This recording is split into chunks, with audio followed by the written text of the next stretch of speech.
Good evening. Welcome to our monthly school board meeting. We're going to start this meeting off with a called meeting to go over our board scores for our self-evaluation. But before we do that, I'm going to ask if we will stand and do the pledge and have a moment of silence, led by Mr. Jones.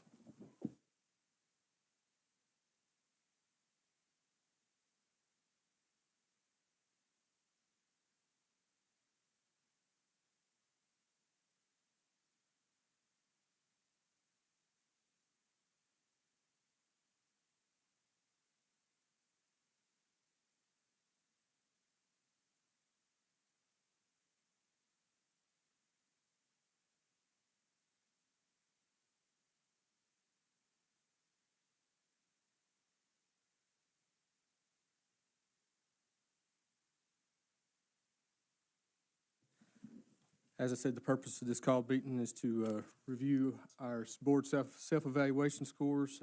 Everybody should have a score sheet in front of you. Anybody have any comments or discussion about that?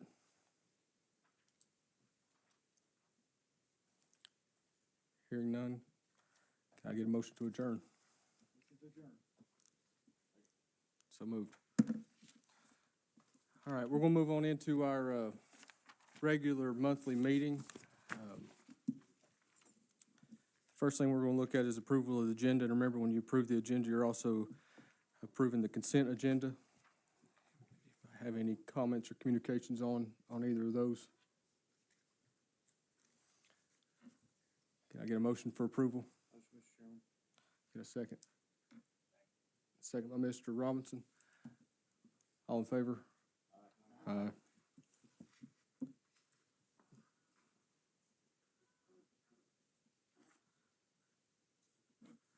Moving on to public comment, I've not seen any forms filled out. Anybody here to address us and the public? Seeing none, we'll move on to communications to the board, and I'll turn it over to Mr. Carter.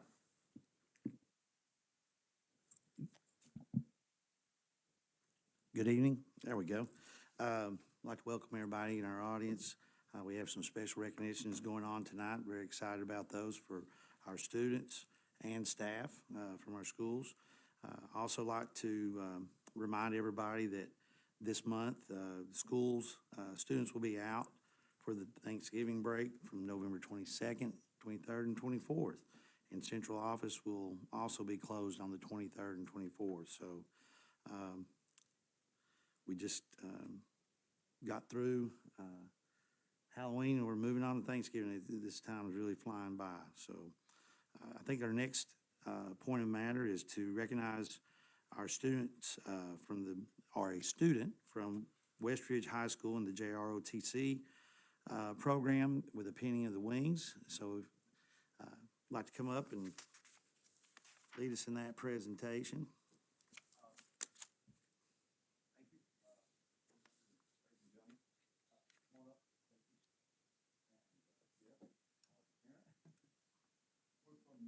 Westridge High School, Air Force Junior RTC. Most of it is South. And we're going to take a few minutes to recognize this young lady. We gave her a send-off back several months ago when she found out that she had earned a $25,000 scholarship to the Air Force Junior RTC Flight Academy program. It's a program that was started about 5 or 6 years ago. It's an initiative to actually bolster the pilot pool here in this country. And highly competitive. They don't just give these things away. And Lindsay filled all the squares, and she made it. And her parents, there was no easy task for them. The day after graduation? The day after graduation, she got on an airplane and took off to Indiana for 8 weeks. And those who have kids, that's not an easy thing to do as a high school junior go. But she excelled. She went to remind us of the university, Indiana Wesleyan University. There's a lot of schools around the country that participated in this. And about 500 kids, cadets, are chosen out of a pool of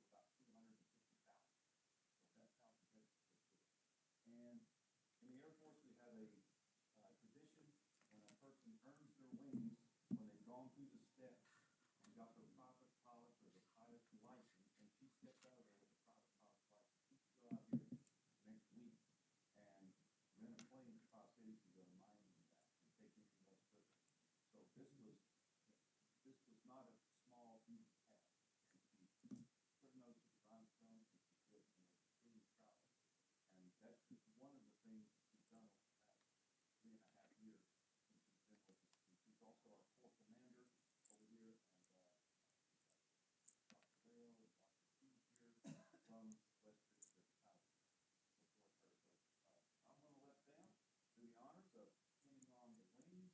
Now, if this were a squadron actually started, we'd all stand to attention, and then we'd salute at the end, but I won't do that. Okay,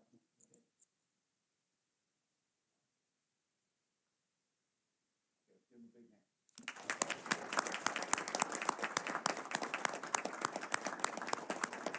Anybody got a quick question or that you'd like to ask? You, Yes. How long did it take? It took me 7 weeks in programs. Where did you go through your training? Sorry. Where did you go through the training? I went to Indiana Wesleyan University, which is about halfway between Indianapolis and Fort Wayne, Indiana. Will mom and dad fly with you? Actually, afterwards, when I got my license, they get to pick them up for us. It was in Cessna? That's the 172. so Lindsay, we love to see this pathway trajectory for our students. What would you tell us? What's your plan for going forward? So going forward, I plan to go to MTSU.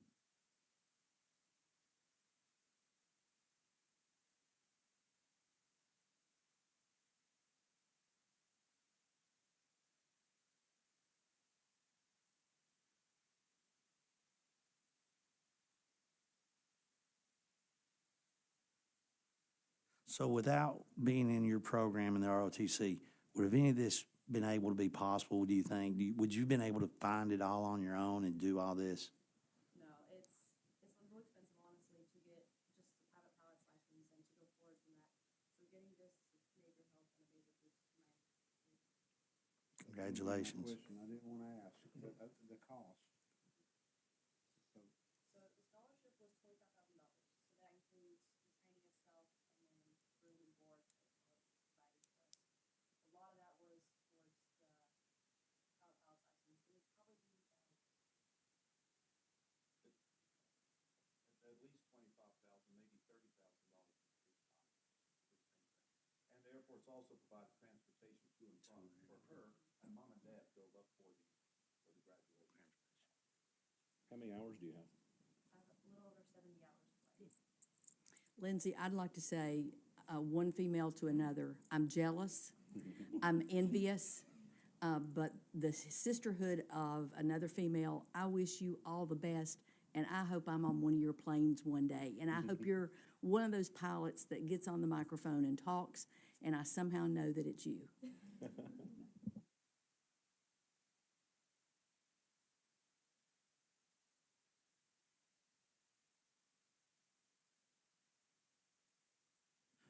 We have a second recognition. I'd like to ask Mr. Brandon Renfro if he'd come forward with, you had two, where one of them get off to? Oh, okay. Okay. Well, let's come up and let's start with your appointment to the advisory board for the State Department of Education. Ms. Madgett, do you want to add anything to that conversation and share with us there? Sure, I will. So,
Any questions for Mr. Renfro or either of our new firemen?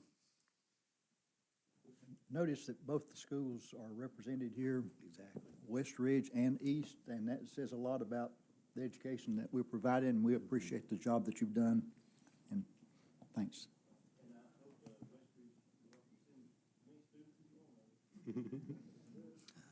And just for the former students, was being a fireman in your wheelhouse before the class, or did that make up your mind for you, or is that something you took, what was the decision factor?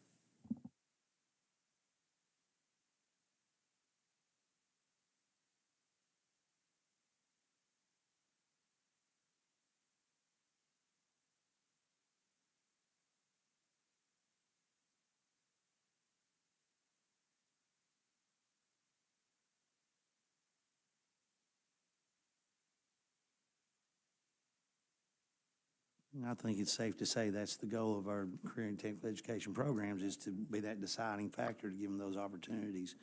So thank you all three for being here and representing our schools tonight. Just outstanding representation of what our goals are for all students in Sullivan County. So thank you. Thank you. I don't want to run you off, but if you do have other appointments or you need to be anywhere, this is probably a good time that you can make it out without having to be here. Thank you. All right, moving on down to unfinished business. Letter 6A, or number 6A, the old Holston warehouse. We're still waiting on Northeast State to give us a decision on whether they're wanting to go forward with purchasing that property or not. We do have, with the hole in the roof there, we do have the insurance kind of not putting a lot of pressure, but wanting an answer of what's our plan. So I think within the next week or so, Dr. McCord said they would be prepared to give us an answer about whether they're going to move forward with that or not. So that's where we're at on 6A. As we discussed and any questions anytime, just stop me. But the majority of these we talked through during the work session. So please just stop me if we need to discuss anything further. But on the Henry Hard property, we talked about two different items there. We talked about the progress of the access road, and then we also talked about where we're at in discussions with the potential of a land swap with a landowner nearby Westridge.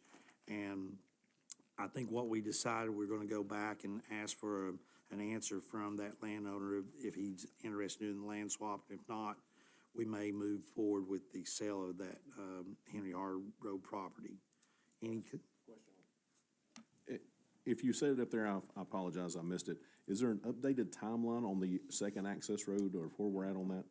Still looking at beginning of the year, February, March to actually be in. So finishing up everything, getting it ready to go out. So we would be in place to have that ready to go. it has to be bid out early because of the bat situation and the trees there. I think it has to be done and started before April 1st. I believe it's the deadline, isn't it? Yes, sir. Correct. We talked about the Sullivan East High School lighting project, and I think we talked about it at last meeting, so this time we're up for a vote on whether to put out to bid new lighting system for the baseball field at Sullivan East. Welcome any discussion or comments on that. I would make the motion that we move forward with the bid process. I second that. Motion made by Mr. Hughes and second by Dr. Rouse. Is there any discussion, further discussion on this? Just for clarification to the public, this was brought about due to one of the light poles falling and causing us to take a look at the entire situation there. That's why it's on the agenda for tonight. I think it'd be good for us to let the public know, because it was spoken upstairs, is that they did the evaluation, and it's only the softball is not needed now, so it was looked at, and it's going to be just a baseball field. Any further discussion? Ready to take the vote, Ms. King? Mr. Hughes, Yes. Mr. Iverson, Yes. Mr. Jones, Yes. Mr. Price, Yes. Mr. Robinson, Yes. Dr. Rouse, Yes. Mr. Sivers. Yes. 6D, we do have an interested party, would like to pursue a lease option. I think during our work session, the decision was made that we would first be looking at how to surplus some of the older furnishings inside the building, student desk, chairs, some older equipment that's in there. Make sure that there's nobody in the system who's wanting that. I believe Dr. Palmer's going to get some pictures and send those out to all the schools to see if there's anybody interested in that equipment. After that, we do have a party that's interested in, if we were able to donate, which we have checked with our board attorney, and there is a route to do that, that we would look at that option of surplusing some of that equipment to another school system in Virginia. And then after that, after all of it, the equipment's been addressed, then looking at the possibility of a sale of that property as opposed to a lease option. So for right now, I think the path that we're wanting to take is first with the furnishings that are inside, surplused inside the building. Any conversation or anything that I've left out by chance? All right. Like to request a vote on 6B, the social media litigation. Had a packet presented by the law firm that's bringing this litigation. This is addressing mainly the social emotional impact of social media companies such as Facebook, TikTok, and others on our youth and their mental wellness. So I think there's no cost if we are a part of this. I think there was one question of what are the benefits of it. I think we're saying that just the social emotional stress that's been created as this litigation is proposing is something that we would be benefiting from, is the help to our students if there were some new rules put in place. So we would be out no fees, and there would be no attorney fees unless the decision was made in favor of the litigation, and then those fees would be deducted from any award that Sullivan County was presented with. So I'd like to ask that this be put up for a vote. You've heard the recommendation. Can I get a motion? So moved. Motion by Mr. Jones, second by Mr. Hughes. Any further discussion? Just following up on the work session, someone had asked if the Tennessee Attorney General or the state had joined. They have joined 40-some other states in suing Meta, the parent company of Facebook, but that's the only suit. This suit is against more than one media company, and I do notice there are some other school districts that have been involved in that for at least 6 months. Any further discussion? Ms. King, take the vote, please. Mr. Iverson? Yes. Mr. Jones? Yes. Mr. Price? Yes. Mr. Robinson? Yes. Dr. Howe? Yes. Mr. Spivey? Yes. Mr. Hughes? Yes. Item 6C, this is, was brought last meeting, so it would be up for a vote tonight about moving the school board meetings to the second Tuesday of each month, Starting January 1st. starting January 1st. Thank Next you. year, yes. Yes, in 2024. Can I get a motion to approve this?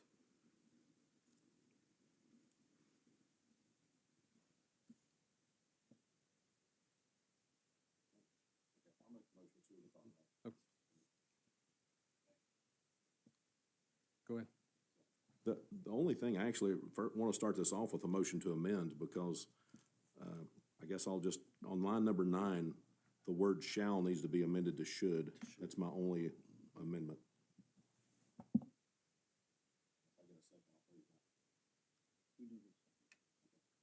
So the reason for that amendment is just to allow us the same flexibility that we've been doing ever since I've been on the board. I think this is a word that's been overlooked.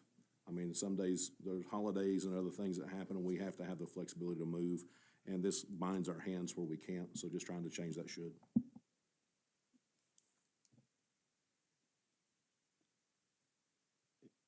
I just want to make sure I understand why we was changing it. It was to miss the holidays. Is that correct? That was the reason for this? Yes. This is just on the amendment. So you're, correct me if I'm wrong here, your motion is to make an amendment to this to put shall instead of should? Should instead of shall? Change one word to should. Okay. Any discussion on the amendment? Let's vote on it. Take the vote, Ms. King, please. Yeah, Ms. Yes, correct. Yes. Yes. I don't really care, but I'll say yes. Yes. Yes. Yes. Yes. Moving on into new business. No, no, no, we, That was just the that was amendment. just for the Okay. amendment. Okay, that's why I was a little confused myself. I do care about that. I do care about shall. I thought we were on the other one, sorry. So now, My vote's still. now we need to talk about, can we get a motion to approve the amended, what we just approved? Can we get a motion to vote on that? We did. I thought we had a motion and a second. I thought he made the motion, he seconded it. We're back there. We have that. We just have it. We just. Okay, the discussion on it. I'm confused, sorry. As I said in the work session, I'm against making the change primarily because Tuesday nights are basketball nights, and I don't want to miss the basketball games. But the other thing is that Thursday nights are county commission nights, and I like to know that on Thursdays I can't schedule anything else because I've got either got school board or county commission. And if we move it to Tuesday, that means I've got to ask the question, is it second Tuesday or first Tuesday when somebody asks me to do something else on a Tuesday night? So mine's a personal reason, but I want to share that. I share a little bit of Mr. Jones's sentiment because I go to a lot of basketball games. I really couldn't care less when we meet. You know, I'm flexible. I try to work with the people who have work schedules and commitments that they can't change. Could we, I mean, would it be crazy to entertain a Monday instead of a Tuesday?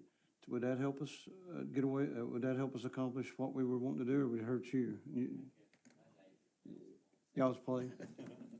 You're going to get middle school or high school. Well, I don't have any children. I watch for the fun of it, so I'll go with the crowd. I guess my only question, clarification-wise, is somebody just made the comment, are we doing this to avoid holidays? But the language already in 11 to 12 says, in instances where any regular meeting date falls on a legal holiday, the meeting shall be rescheduled by the chair. So I guess maybe just clarification as to why we're. That's a good point. It's more about coming back after a holiday and the, getting the information all out on time more than it was the actual holiday conflict. Another thing, if we, if we stay on first Thursday and the board passes a resolution that needs to go to the county commission has a work session on second Thursday and a regular meeting on third, so we can immediately go to their regular work session and then on to the regular meeting. And it appears that there's going to be some times that we're going to need to send some things over. And even the bid we did tonight, or the proposal to do a bid tonight on Sullivan East High School, that money has to come out of fund balance in all probabilities, or at least I think it does, which means that we'd have to send it to the county commission to ask them to approve that. Put it off. So, The whole time I was saying that I didn't care. It didn't matter to me, but that's a really good point. And to be honest with you, that lines it up to where we'll probably have a lot more problems than we realize if that's the case, because if we go the second Tuesday and it's before the work session, doesn't get there in time, Yeah, okay. Good point. I never thought of that either. I guess my question would be, sometimes people can't be here, right? More than two of us, three of us can't be here on a, or something's going on, vacation, whatever else. How can we change the wording in this where we can move them, if we need to move next month's meeting to the Tuesday? Now it's locked into a day. If we defeat this thing, then the whole thing goes away, right? So I need to make a second Second motion to, amendment. okay, that's fine.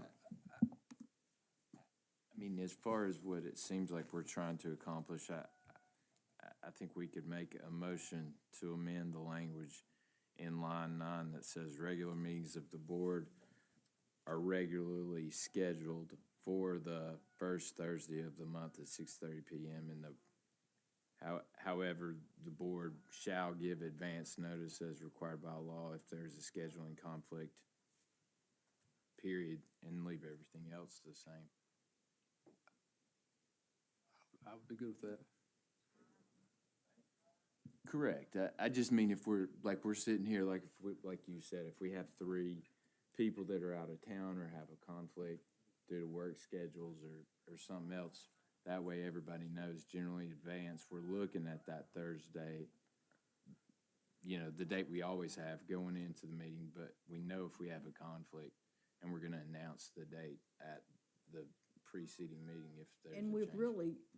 really already been doing that to Yes. accommodate some people. So Yes. we're really just changing it to, we're making it reflect what we've already been doing. Making the policy, Correct. So your amendment is to change line 9 and 10 completely to what you just spoke. So I guess we gotta make sure Christie gets that down, but yeah, I agree with what you're saying, so. Correct. I would make a second motion to amend after your amendment. And in line 9, it could state regular meetings of the board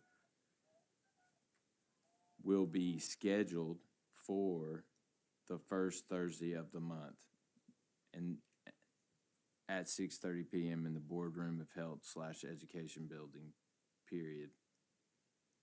In the event of a conflict, such shall be announced at the preceding meeting and published with advance notice to the public. Let me ask you a legalese question. Isn't will and shall the same in intent? Don't we still need to put a should or a would Right, instead but I of? said will be scheduled. I didn't say shall be held. Okay, I see. So that would be Allows my you to change it. distinction Okay. in legalese. Okay, that's fine. I was It's gonna just say will providing and shall are the notice that same. the meeting's regularly scheduled for the first Thursday. But it's also clarifying exactly what we've always tried to do, which is say, oh, if there's a conflict and then we're worried about a quorum or we all want to be present, then sometimes, I mean, in the 7 years I've been here, there's probably, you know, been at least 3 meetings out of the 12 regularly scheduled that weren't held on the first Thursday. so that's your motion? Correct. Okay. Did you get that, Ms. King?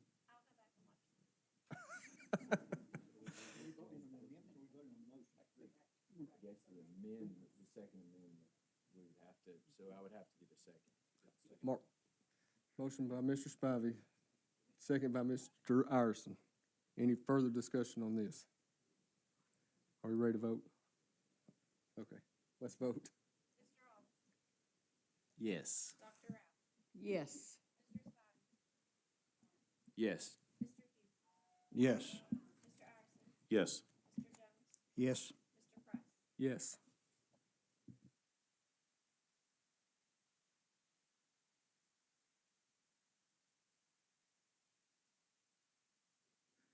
Okay, so the amendment's passed, and we're about to vote on the actual policy, so we don't need to do more discussion? Move it, Second, Tuesday, right? no, I kept it. No, Thursday. my amendment kept it on the, as said on the first Thursday. Yeah. Just Yeah, change. change lines 9 and line 10, Shall. still Thursdays. Ready to vote? Ready to vote?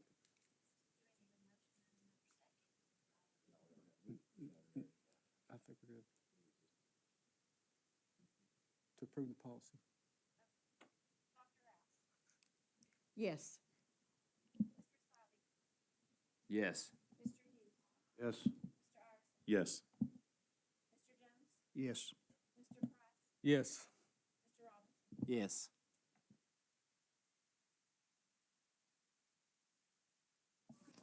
All right, so under new business, I'd like to ask for a waiver of the rules and adoption on first reading for this 7A, policy 5.310 on vacations and holidays, by recommendation of our board attorney, Chris McCarty.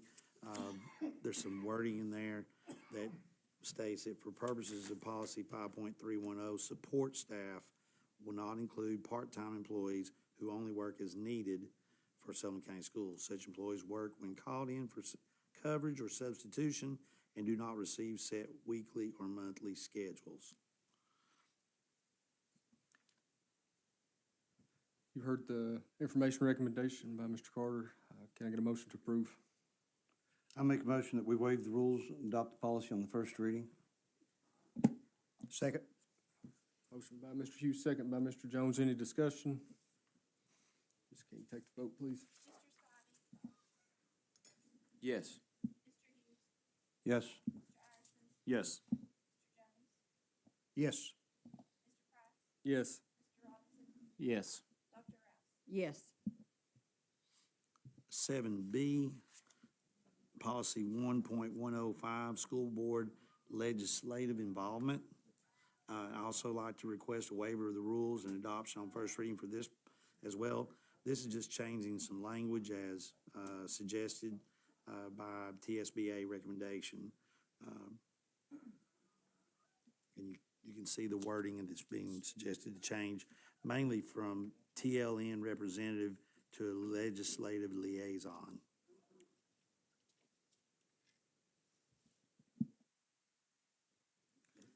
The vote first on the change of TSBA, and then we move into legislative. Okay. You've heard the recommendation by Mr. Carter. Can I get a motion to approve this? Motion by Mr. Iverson, second. By Mr. Robinson. Any discussion? And just to clarify, like we did last time, would your motion, as stated, be to waive the rules and adopt in one vote? Take the vote, please, Ms. King. Yes. Yes. Yes. Yes. Yes. Yes. Yes. Letter 7C, with the passage of this new language, we are to appoint a legislative liaison. Mr. Price, would you want to make? Yeah. So we would ask to appoint a legislative liaison on behalf of the board. Be my recommendation to ask Mr. Spivey to fill this role. He has agreed to do it, so that would be my suggestion. Make that motion, Mr. Chairman. Motion by Mr. Hughes, second. Second. Second by Dr. Rouse. Any discussion on this? Ms. King, take the vote. Yes. Yes. Yes. Yes. Yes. Yes. Yes. Letter 7D is a general purpose budget amendment, just moving some funds from one line item to another. Recommend we approve this budget amendment. For the recommendation, can I get a motion to that effect? Motion. Motion by Dr. Rouse, second. By Mr. Robinson, any discussion? Ready to vote, Ms. King. Yes. Yes. Yes. Yes. Yes. Yes. Yes. Moving into 7E, which is basically where we finished our work session. I don't think we were finished with this discussion, so at this point, we have a discussion started about the need or the necessity of how we could have funds available during this ESSER period to keep the cash flow going in a positive direction. So I don't know where we want to pick back up with that conversation or that discussion. So, as we discussed upstairs, we are going to have a cash flow problem, and if we choose to do something like on a monthly basis, that's fine, I understand that. The problem with it, in my mind, that we're going to have is that at least for the next 2 months, we have Central High School or Central Middle School that's coming in at over $1 million a month in that cost. So if we don't put enough in there to at least cover that payment, then it can't go through the ratification, like you were talking earlier. It has to go to the county commission to approve us moving money into that federal fund. If we don't make a motion tonight to move money in there at least to cover that payment, we're going to have a problem, in my opinion, because we don't have enough to cover that one payment. And as I said upstairs, this has not come to the Financial Management Committee, to my knowledge. Mr. Carter has not reported that back to us, has not been discussed, or Mr. Murray is on that committee meeting. So until it goes to that committee, I don't think this board should take any action at all, because that was the purpose of having the Financial Management Committee to begin with, according to the state law, where everything flows through them. And until it does flow through them, I can't see us making a motion to move money from our fund balance into a cash flow account to pay a bill. If that's needed, as Mr. Hughes suggested in the regular work session upstairs, we can do it on a monthly basis, approve it on first Thursday or whenever, it goes to the county commission on the second Thursday, and the money then is made available on an as-needed basis rather than taking fund balance money to begin with and doing that. But we need to make sure that the process is followed the way the Financial Management Committee, the law was written, and it was written for them to come back to a committee, and then if there's something that needs to come to us, we vote on it, not from an individual commissioner or board member. And I would just piggyback off that. And look, Mr. Iverson, I appreciate you bringing it up. But I agree with Mr. Jones, and just to clarify, and I'm not saying it doesn't affect the Board of Education, it does, but when we say we are gonna have a problem, I mean, I take it you're referring to the trustee's office and the county commission is gonna have a problem since they're in charge of all of the money. I just want that to be clear I mean, when we get these things approved, they flow through the county commission. Right. In essence, what it seems like you're saying is things aren't lining up over there. They're not getting the money flowing through fast enough from the federal government, and they're running into an issue. So that I just want to clarify, and correct me if I'm wrong, but when you say we, you mean the trustee's office as far as cutting checks? Well, okay, I'll clarify. So, yes, the financial management taking care of all the bills. I get that. We don't have our finance department over here now, so they're doing that. All that they can do, financial management or in the county finance department, is cut checks out of the accounts that we have money in. So if they're paying payroll, they write a check out of payroll, and they take it out of those different lines in our budget. We put all that money in the budget. All that we have in that 142 line for federal projects is $200,000. That's the only amount in that entire line. As I shared upstairs, there's 5 things that came out in the last month or so that were all 3 of those were way above the $200,000. So what I'm saying is, yes, we as a school board, in my opinion, it's my opinion only, will have a problem if we have vendors sending us a bill for $1 million and we have $200,000 in the account and cannot write the check. So at that point, in my mind, we're going to have an issue with not being able to pay the bills that are coming due to us. And that money, the county cannot move that money. The trustee has to have that money in that line item, according to the comptroller's office. So if we, as a board, don't put enough money in our 142 line to cover the amount of bills that's coming from our projects with ESSER 2 and ESSER 3 money, then we, as a school board, will have a problem with our vendors that we will not be able to write the checks to pay the bills for the projects that we've bid out and approved. So I do say that we, as a school board, are going to have an issue whenever they send us a bill for $1 million in their next installment for Central, and we say, sorry, can't pay it, there's not enough money in the account. Was it something that has been overlooked or looked at incorrectly? I have no idea. I can't tell you what's happened in the past, but I do know that today, with my conversations with the comptroller's office, Brian Berkland, and he says it is absolutely illegal, and I gave you the Tennessee codes upstairs, that says that without that money being in that trustee's account, in that line item, they cannot write these checks because it's a true reimbursable agreement. We have to pay the bill and send it to them to be reimbursed. We can't float money. We can't write them a check and send it we have and make it pass. It's a true reimbursable agreement. So I'm just telling you what they said to me today. Have I taken it over to the county yet? No, I found out today. And today I say it's a problem. So that's just my thing.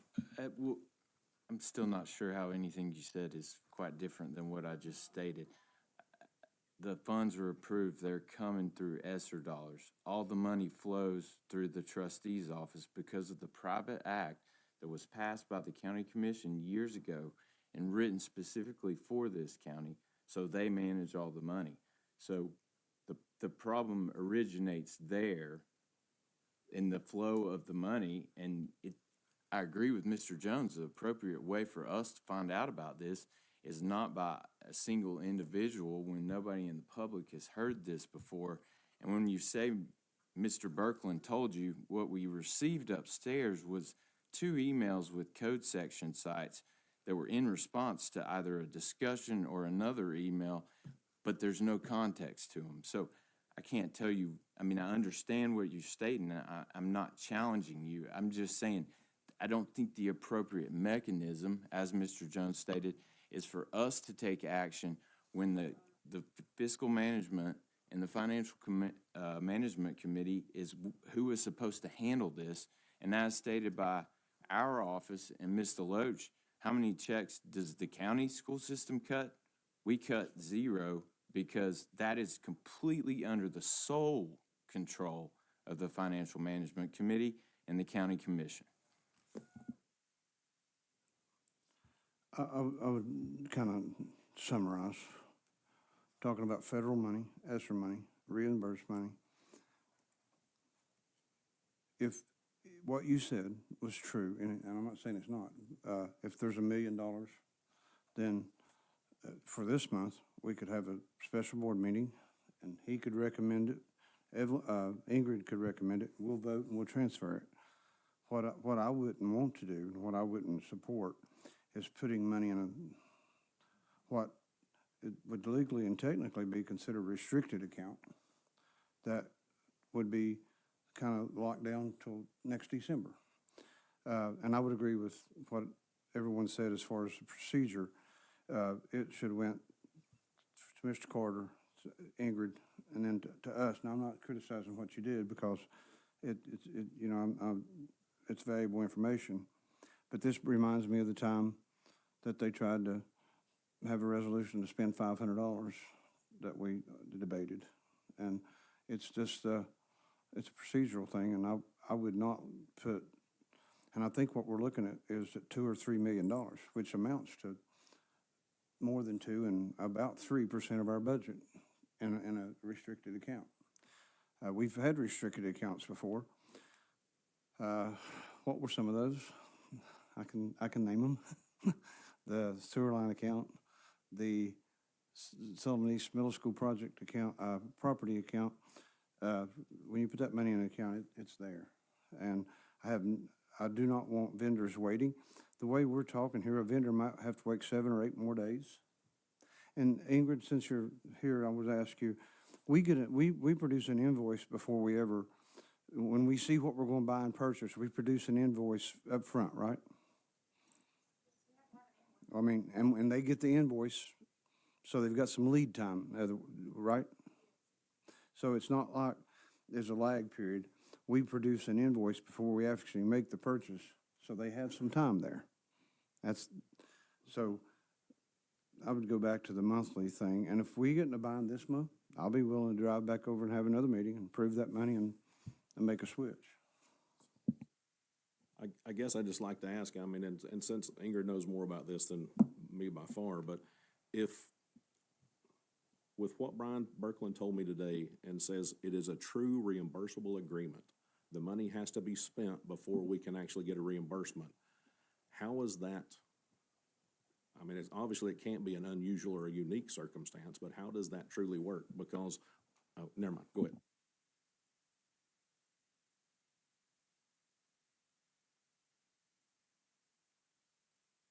Oh, sorry, I didn't. I was amazed at how y'all were doing that so good, and I failed it the first time. But anyways, this is my first time dealing with this. But we asked for cash advances is what we did. This is not a new thing just because of ESSER. The dollar amount is new because we got more money in ESSER than we've ever had to deal with, and we can spend it in bigger chunks than we could ever do before. But this is not something new. This board approved a transfer of $200,000. I don't know how many, long before I came. So that's why there's $200,000 in that account. It's not something new. However, I think what the problem is, we might need to look at our cash reimbursement request process and make sure we're doing that timely.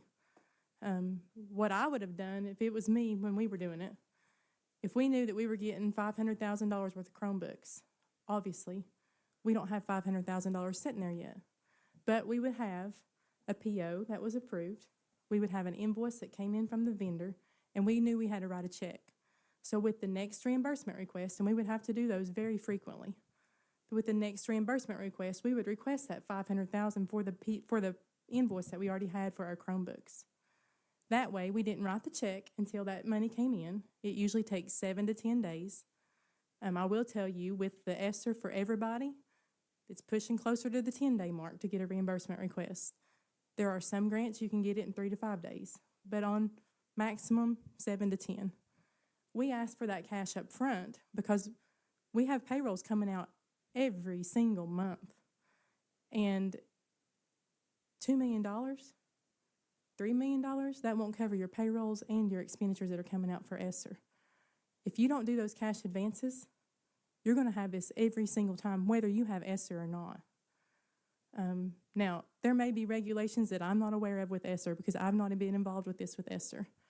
But I can tell you that's how we, if you want to call it, floated it, went around the system, whatever, we asked for cash advances. There are regulations about you can't ask for it 6 months ahead of time. Like, we know we've got X amount in ESSER, let's just ask for it, and then when we spend it, it'll be there. They won't let you do that. You have to know what you're going to do. So we knew what our payrolls would be. We could estimate that. We'd do it at the first of the month, have it in here, and by the time the 20th came, we're good to go. We knew if we were ordering Chromebooks, we got the invoice, or they're coming delivered, we know what the fee's going to be. We could go ahead and request that. So I think there's probably ways around it. I am concerned if we meet on a monthly basis. Let's say we meet tonight. Tomorrow morning, I get an invoice that says I owe $1 million for Central Middle School. I dismissed the board meeting, so we're going to have to call a special call board meeting. I may not make it for the work session for the county commission, so then I'm going to miss that. I could be delaying a month and a half. I think if we could look at our cash reimbursement request process, this may all be avoided. Those have to be done frequently. And with ESSER, I can tell you at the fiscal workshop, they told us, you got to be ready. You got to be on top of this because you're going to get in a cash deficit.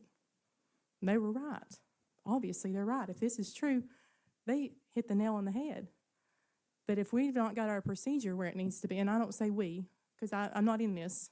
I don't want to make any indication that I am. If that procedure is not in place and doing what it needs to do, then you're exactly right. We are going to have a cash deficit. And I do say we are going to have a cash deficit because it is the Sullivan County Board of Education that would have a cash deficit in federal funds.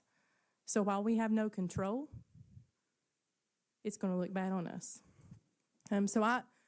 That would be my recommendation. I don't even know what the procedure is for them to do their cash reimbursement request, but I do know we've already had to hold checks, couldn't write any federal checks, waiting on a reimbursement. That was a reimbursement from June 30th, and we just got it. So, yeah, I think there's some room for improvement. Does it fix it all? I don't know. but I think that's a good place to start. But the reimbursement that you're talking about, the procedure is across the street with the finance department, right? It is. They handle It's- all those cash it's reimbursement not- requests. Nothing, we don't do anything here with that. No, we do not. So it would behoove us to make sure that the Financial Management Committee, when they meet, understand what our position is, that it's the reimbursement process that needs to be worked on first, and see where we need to go from there. But you mentioned that $200,000. That $200,000 has been set in there in that line item for many, many years, right? Yes, sir. Long before 2015 when I came. And once it gets in that line item, how do you get it back out? I'm not clear on that because I've never known it to come back out. I've just known it to stay there. So I'm And, sure there's a procedure there, but I don't know what that procedure would be. But if we put $2 million in that line item tonight, out of our fund balance, How do you get it how back? does it ever come back to the school system? Because once we put it in a restricted account for line item, it becomes part of our budget for that year, does it not? Yes, it sure does. And you can only spend the money one time, so we haven't budgeted it, but that's the point. But if we did that tonight, then technically that money would not be spendable by us up until next December or whenever the date was on it. And I'm not saying I disagree with anybody, but one thing I would point out, Mr. Iverson, because you gave us these two emails, and they're one or two sentences from Mr. Birkeland, but they're in response, and we don't know what to. But the code section that he references one of them in 58210 is talking about checking account systems for a county and a trustee, and it has mechanisms and different options. It doesn't, it's not talking about a school system or their budget. It's saying inappropriated funds. In essence, I mean, I don't understand why the school system, especially when we have to receive prior authorization for everything we spend and present a budget that must be approved by the entity that controls all the money now and issues all the checks. The way I read the statute, and I would be interested to know the comptroller's answer, is it would seem to me that there would be nothing wrong with the county appropriating additional funds out of their own funds to cover that amount. And you're shaking your head, and I know it's because it's a federal line item, but they could very well shift. They have a much larger budget than our school system. So that, in essence, when I say it is all our problem, I'm not trying to pass the buck. I'm just trying to clearly lay out so people understand, because this is very convoluted, and all of this changed just a few years ago, and we have no control over issuance of checks, and our budget gets approved, and we don't get to project our own revenues, and we've lost general purpose pennies on the tax dollar every year since that Management Act was passed.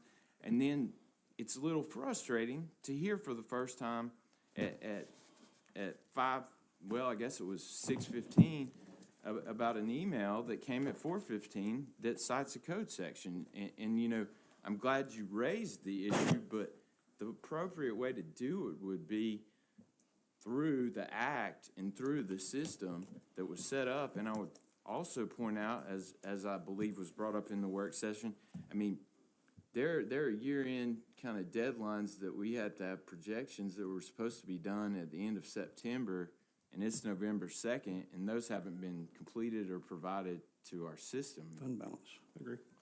Correct, our fund balance. And I'd like to piggyback on that.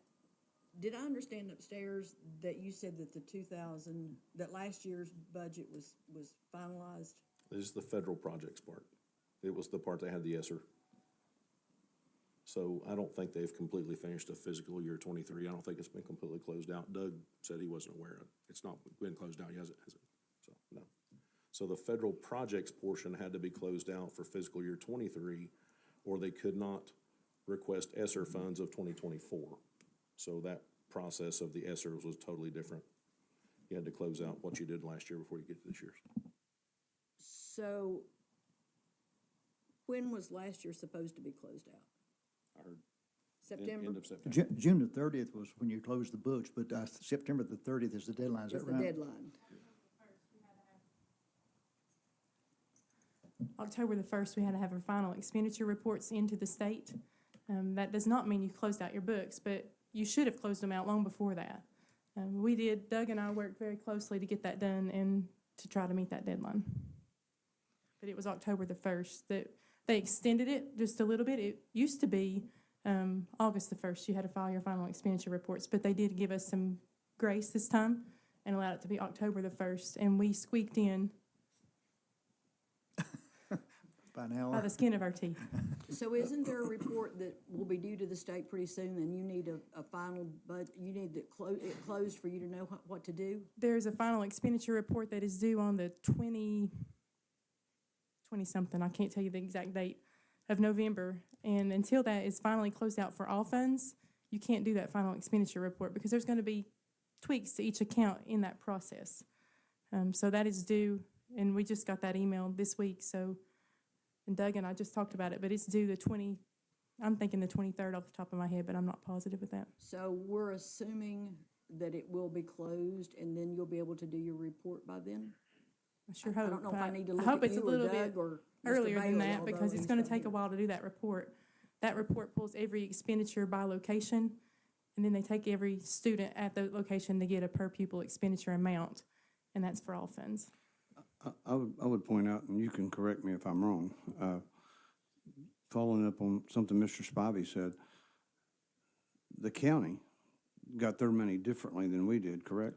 We have to spend theirs and then request it. They got theirs up front, correct? That's what I understand. So it makes more sense for them to lock down $2 million than it does for us, to me. So I'll respond to Mr. Spivey's question a minute ago about that. So every department has their own budget. Scott Murray has a budget, everybody has a budget. So his budget has every amount in different lines. But all that money still goes through the trustee's office. So the trustee is the one writing out all the checks, and the trustee's one that has those requirements of saying, I have to have money in this account to write this check. And if there's not money there, then they have to go back to those people or whichever department says transfer money, which we do all the time. So the problem is that the 142 line is where this money has to come from. We don't have enough money in the 142 line, and it doesn't matter how much any other department has, even if it's the county itself. If there's not money in the 142 line, according to what I was told today by the comptroller's office, they cannot write the check.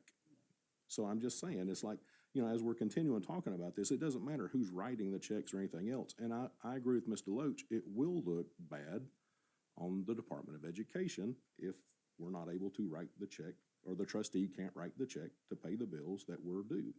So I understand what the frustration is, I really do. I was only trying to bring something forward that I see as a major problem, that I was hoping to go around, and to sit back and say, we could even make a resolution. And that was gonna be what I was gonna say today, but I can tell it's obviously not the right time. So to sit back and say, we're gonna move this much money into this account until this certain day, and then it's gonna come back. That way we cover the whole base of, oh my gosh, we got money out there hiding, or that money out there. So until the ESSER 3.0's final drafts are gone, I was hoping to move enough money to cover those, to make a cash flow, no problem, and then at the end of the day, it can come back at the very end of the thing. So if that's not the will of the board, that's fine. But I still believe that the board will have an issue because there's not enough money to pay the bills that we've already got, and the 1.2 is every single month.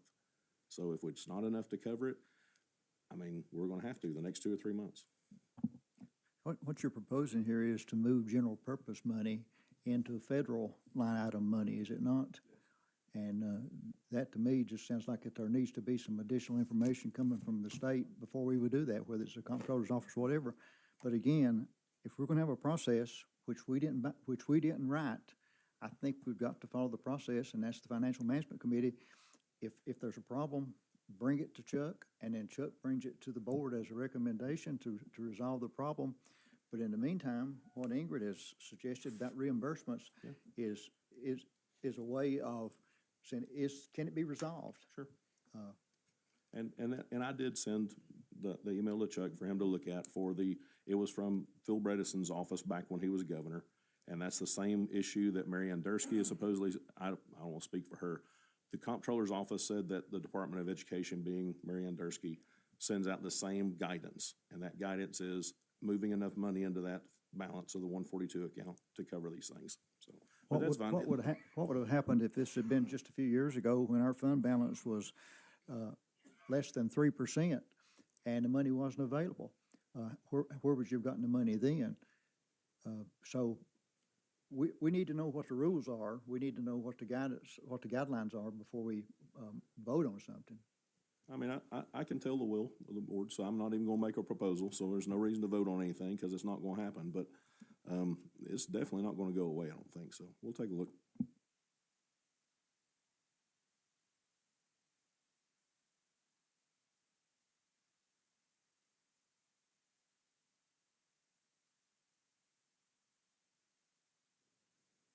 That concludes the new business.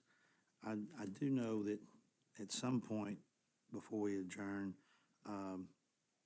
Mr. Hughes would like to give an update on the Transportation Committee's work. I will do that now, and I'll try to be really brief. Next month, I'll have everyone a notebook. First of all, I'd like to thank Mr. Spivey and Mr. Steffi for showing up and well-prepared and good questions, and I think we got farther than we could have expected to in the first meeting. I'm going to rattle off some things that we learned. Next month, I'm going to give you copies of budgets and outline some things that you can sink your teeth into and study. In the meantime, I hope we can have a meeting between now and next month to discuss and some of the information, because it's a lot of information. The bottom line is, we can do it. We can afford to do it. We might even be able to do it cheaper at the end of the day. But before we get there, there's a lot of bridges to cross. We had lots of questions. We met on October the 23rd at 3:30.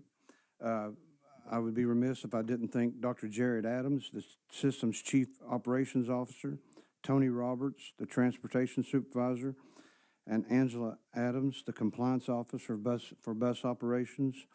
Truly incredible people who took their time and spent an afternoon with us after work and shared with us a lot of information. And we ever get this off the ground, we really owe them a debt of gratitude. First, the Washington County system is very similar to ours, both in numbers and in size. They have around 330 square miles. We're a little bigger than that. We run about 91 buses. They run 70. They were running 13 more, but they were, with the system that they put in and the efficiency that they learned about through the Transversa system that we'll talk about later, they were able to cut 13 routes. So they have 90 total with 20 special ed buses. They get their health insurance from Liberty Mutual, and all drivers get health insurance and pension after 1 year. For the first year, they can buy it through a company in Jonesboro that they can get so many visits a month for $50. They have 5 mechanics. They're all required to be sub-drivers. They make between $25 and $30 an hour. They have 1 shop foreman, 1 office secretary, and someone's usually there by 6 a.m. They have 18 propane buses and feel like that's the future. They say they have less maintenance problems. They come with a 3-year warranty, and they have a propane tank on site and a fuel card for the rest of the fleet. They advise that we stay away from internationals, even though they give a 5-year warranty. The computer cost for their diesel program is $900 per year. We will need to purchase mostly 78s, and when I say 78s, I mean buses that will seat 78. Most of the new buses we bought are 42-passenger buses. We can still utilize those, however. The 78 buses are based on 3 per seat, which is not possible in high school and middle school. So, for example, 40 would be a big load for a high school, even on a 78 bus. They have 2 driver trainers in the system, and both are drivers. They have 103 drivers, a few of which are teachers, which can make $13,000 to $14,000 extra a year by driving regular routes, and they have a few sub-teachers. They keep a 500-gallon DEF tank for diesel exhaust fuel on site for diesel fuel mix. That's for to treat the diesel fuel to make it more economically friendly. They have 8,000 students. We have about 8,100. So they're a good comparable for us. We're about 430 square miles totally as a county, but that don't mean that's the actual numbers for bus lines. They have 4 cameras per bus, 1 facing in. These are very important. You can, a lot of the issues we have, we'll be able to solve. You can see the driver. They use a system called Traversa, and I hope am I pronouncing that correctly? It's cloud-based. It's a route program, and they pay a setup fee and a yearly cost. From this, they can use something called GeoTab to track students. It's not expensive, and the tracking system will also track the actual mileage of routes versus the planned. In other words, every day at the end of business, you can see exactly how much each bus traveled as opposed to what the plan was. You can see if somebody went in, ran up miles or went extra or something's wrong with the system. And the reason that's important is that you can scrutinize your system to the point where it's very efficient and cut out. You know, we're paying for 91 routes, some of which we know are getting cut on a daily basis now. If we're able to cut routes in the future, at least we won't have to pay for them, and it would be more efficient.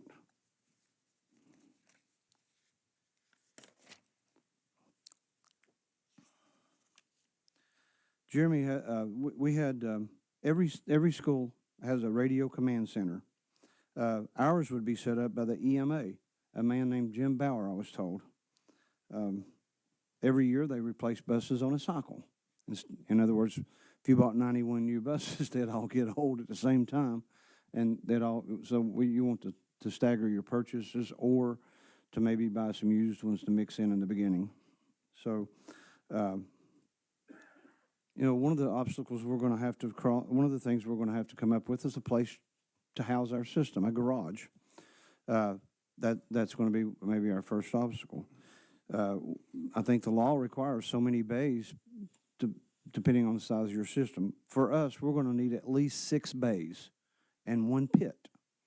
So when we're looking at a place, that's something we need to keep in mind. We need either to get a grant writer or add these responsibilities to someone who already does it in our system, because there's lots of grants that can be obtained, especially for newer buses, electric buses, maybe even propane buses. But there's lots of grants that are available. And one of the things that you'll see when I give you their schedules, they're paying 189 days, and I think in our system, I'm going to ask Ingrid, and she don't know this yet, but to run some numbers for me for next month to calculate 100 per day at 175 days and include FICA and benefits. Now, when we talk about benefits, they provide pension and insurance for all their employees, which, as you might imagine, they can attract people we can't. But when we start thinking about that, we got to remember we already have special ed drivers that we're going to have to provide those same benefits for. And you also got to imagine there's going to be a domino effect. We're going to have people in the system maybe that are aides or something else that are going to want to become bus drivers because they're now going to get benefits and things. So we may solve one problem and create another one. We just need to be aware of that.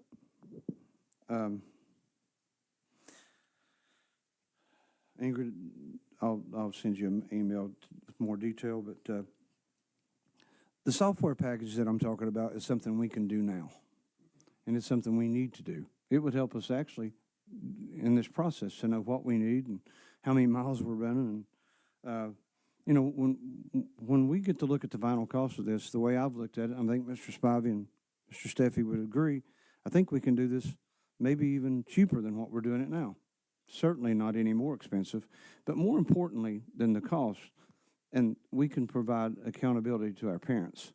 During his meeting, he showed us on his phone where he could see every bus driver and where they were at. And if you were a parent, wouldn't it be nice to be able to know what road your bus was on and how far it was away? You know, our buses, there's things that happen, they're late. I thought that was a feature that's really way past time for systems to have in place. In today's world, everybody has one of these. Every parent should be able to know where their child is anytime they want to know. That solves a lot of problems for us. Anyway, moving on. In the next cycle, in the next contract cycle, Mr. Steffi, do you know off the top of your head, and I have all the contracts here, but do you know which contracts are up next year? Pardon? Okay, well, whatever's available, we've got 15 buses that we need to at least not bid 10, 12, 13 routes, have a couple extra, and that's where we start. We don't bid some routes next year. We start with the routes that we know that we can accommodate on those 42 passenger buses. I've already looked at a couple, 218, 219, some of those mountain routes can probably be satisfied with those buses. But if we could start there and bid 10 routes or 8 routes and get off the ground and learn as we go. But we, as a board, will have to plan a year or two ahead of time. I mentioned one of the obstacles being a garage. What's the next obstacle? The next obstacle is obvious. It's the startup costs and how fast we want to get into this. We have a couple options. I have, and you'll see it next month, I've got some bids that the average cost of buses is around $123,000. Now, that may change. It may go up, depending on what the economy does next year. It may go down, but that gives us a starting point. We need to decide, do we want to stagger getting into the business? Do we want to get a loan and buy the 70 or 80 buses right off the bat, or how we want to approach it? If you do the math on $123,000, I don't think we need to, we're not going to need to buy 90 buses because we've already got some. So we'll have to determine, but you'll see that that's less than the operating cost probably for 1 year right now. So it's not cost prohibitive.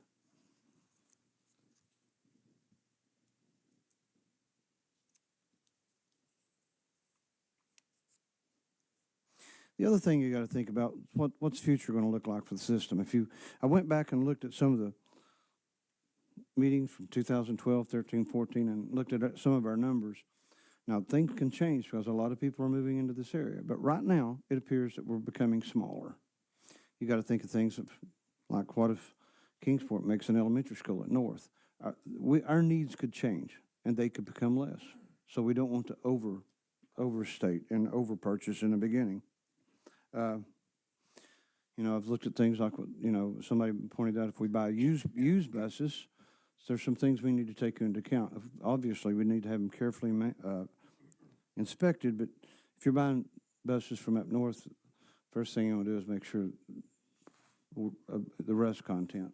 What we don't want to do is start off with a lot of problems and something new like this. Now, the people at Washington County even offered to share with us or let their grant writer talk to us and get us started. Most of those grants are cookie cutter type grants that are fairly easy to do. And I think they'll be a partner, but they're not the only system we could look at. I think Hawkins County, Kingsport, I know 2 counties in Virginia where I have an office, they do this. We're a little bit behind. It comes down to what do we want this system look like in 8 or 10 years? Do we want to be in control? Just a year ago, we were threatened with the possibility that we didn't have anybody to deliver our children in October, and we just signed a contract that summer. They asked for a huge amount of money that we didn't end up having to pay, but there's no competition. They won't bid on each other's routes, and you might see some changes once we start edging into the business. That loyalty may change. Maybe they'll bid on it. Maybe some of that will break down. But right now they have a protected little environment. Even other areas won't come in and bid on these routes. So these 3 people have sort of a monopoly, and that's never good. I would like, and it'll be up to the board, and I want to make clear that whenever we have these meetings, it's for the committee, but anyone's welcome to be there. And actually, if your work schedule would permit it, I would like, because it's the more minds you get into a room, just the better off you are. And take the next month to think about some of these things I've thrown out, and I'm going to give you everything I have. And I've tried to make my notes straightforward because they're hard to read when they're handwritten. I'm going to typewrite them and send them and put them out. But Mr. Spivey, have I forgot something that was said that was important, or do you have anything you would add? and I'll be looking at my notes to make sure I missed anything. Yeah, no, you covered it pretty well, Mr. Hughes. The only thing I thought was kind of interesting, and I would point out, and it goes to Mr. Hughes' point, is when we asked them how they did this, they said they grew into it, that it just started decades ago, and they've always done it, and they've gotten a lot bigger. But to Mr. Hughes' point, when we were saying you really have all these teachers that will drive routes, when they explained the concept of, community-based schools, they said a lot of these teachers want to do it because they're going to work anyway. They park their bus at home, they go to work, and then they leave after school with the kids, and they're getting $14,000 more a year. So it was interesting, and I would definitely agree with Mr. Hughes that everybody there was super helpful, and like Mr. Hughes said, more of a partnership and happy to help out with any questions or however they could. I was very impressed with all of them. I would automatically think from everything you're saying, but did they say that they liked their choice, or that are they happy with their choice? I felt like they definitely were. The Miss Adams, I think that she's been there 13 years, but I think she worked for the state before that, certifying buses, and she clarified some things that I don't think I really understood either. And she said there's a big misconception with a lot of school systems because they're in this older model of contracting, but that you can have teacher, trainer, drivers that work for your system, so that they have two trainers that get paid while they're training the trainees, and the trainees get paid, but they're also drivers for the system. Think of what we spend each year, and think about the control that we have, and more importantly, the control that we don't have. Picture a world where you're going to always have problems. I don't care, your employees, somebody else's employees, you're always going to have problems. But when you're dealing with children, I can't think of a more important, product that you're transporting. When you're talking about getting children safely back and forth, and whose hands that are in, and you're going to, when you start providing benefits, you're going to attract people that's going to be loyal to the job, loyal to the system, and like Mr. Spivey said, that live in the community and have skin in the game, so to speak. I want to look up one day, and most likely I'll be gone. But I want to look up one day, and our system they were quite ecstatic, I thought, at what they were doing and proud of it, and I don't blame them. I sat there in total amazement that somebody else here locally was that far ahead of us, and things that they were doing things and made things look easy that I went into this thinking was going to be very difficult. Right now, the two things that worry me a little bit is finding a really good spot, centrally located, big enough and safe to park our buses and to do the maintenance, and that startup cost. And I think if we made a plan and looked at I think we got 3 contracts, or 3 contractors and 4 contracts. I think if we looked at that close and start seeing where we want to pick, and I know, now's not the time, but I know where I would start. The one that has the most trouble, maybe I would start there, start picking off those routes, and I tend to think that if I bought used buses, I wouldn't want to buy somebody else's problems. They would have to be really good used buses that I had a lot of confidence in. If I couldn't do that, I'd just buy new. Now that everybody else may feel different about that, but and I assume when we get to doing this, there'll be some buses on the market. But I don't want to. You don't want to get into this too fast.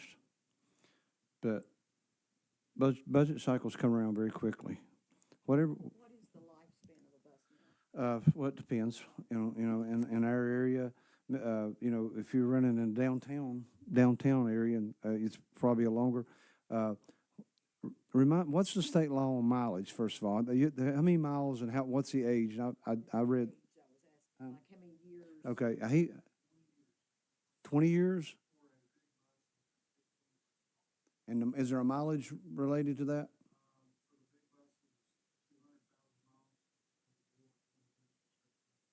Say that louder, please.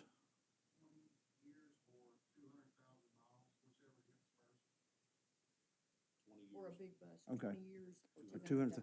Well, and, you know, we just had a lesson on mileage Mr. Iverson provided to us from the maintenance department. I'd say more than half of their vehicles have more than 200,000, and that tells me that somebody's done a really good job maintaining those vehicles. So I think if we buy good buses and take care of them and get good mechanics, 20 years, 200,000, you look at that investment. You know, we put that upfront investment, we'll have our money back long before 20 years. And not to belabor it, because I know, as Mr. Hughes said, hopefully we'll meet again and have more information.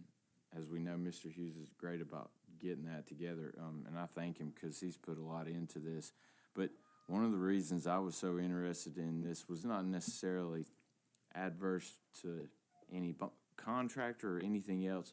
It's my concern that unless, as a school system, that model changes, that based on funding and public education, that we're not going to be able to get kids to school anymore, and that in the kids that need public education the most, generally they need help getting to school, and we've got a lot of working parents, single parents, grandparents raising kids.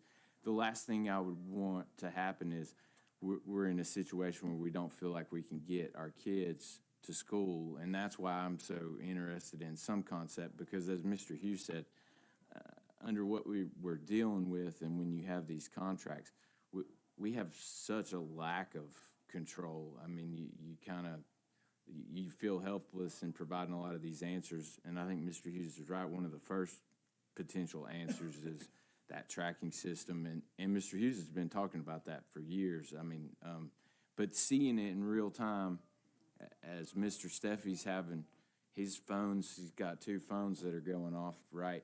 And then they've got something in their hand that shows every single bus in real time. I mean, it's not planned route, it's real time where they're at, turn by turn, speed, braking. I mean, it tracks it all.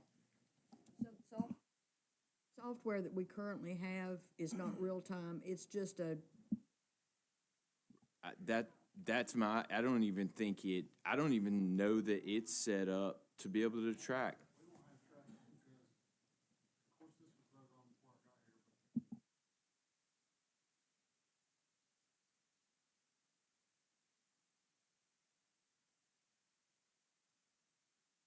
We bought a program, and we didn't like it. Somebody didn't like it. We didn't use it. Now, I don't, and maybe it's for good reason. I don't know. I mean, none of that matters. All that matters to me is that we get it done. And I'm pretty sure that was put in the transportation budget last year to buy that. I checked once, and it was there, and I talked to Evelyn, and she confirmed that it was there. But whatever we have to do, that's something that has to happen. If I was a parent, I'd be here every month. I don't know why I can't, in today's world, know where my child is. My wife's a teacher at one of the schools, and so many times they're there late as teachers, wondering where those buses are, and there's just no, you know, somebody wants, that's our job. That's something we have to do. And I think at the end of the day, to find one final thought, if you look, wonder why we can do this and save and do it as cheap as or cheaper than they can do. Look at it this way: instead of making the profit that they make, we're going to put it into service, and that's the final statement. Thanks for indulging me. I will have a notebook for you at the workshop next time, and maybe I'll have a little more to say. Thank you.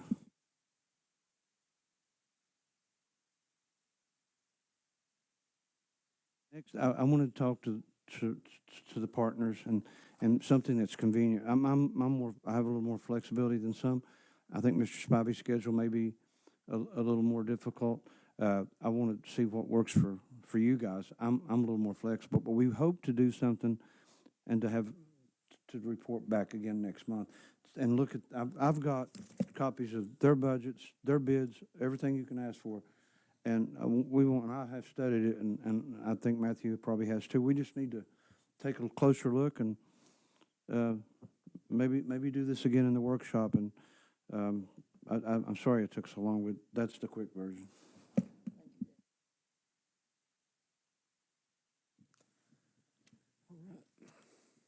Okay, so we don't have anything for public comment on non-agenda items, so I guess that'll bring it to my comments. I'd like to say congratulations to the young lady, the JROTC cadet. That's pretty awesome accomplishment to be a pilot. I guess she's 17 or 18 years old. And also the fire guys from both West Ridge and East. That speaks volumes for what we're trying to do, I think. Providing career pathways for these kids, just pretty neat in my mind. Only other thing I have is a reminder of the TSBA convention coming up, 17th, 18th, and 16th is when we check in. 16th at Opryland Hotel. I hope to see everybody down there. And the only other thing would be to set the December meeting date.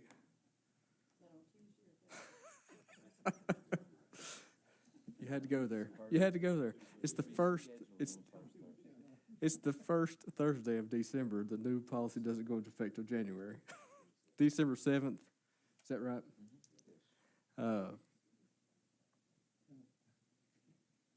4:30 work session, 6:30 board meeting. Everybody good with that?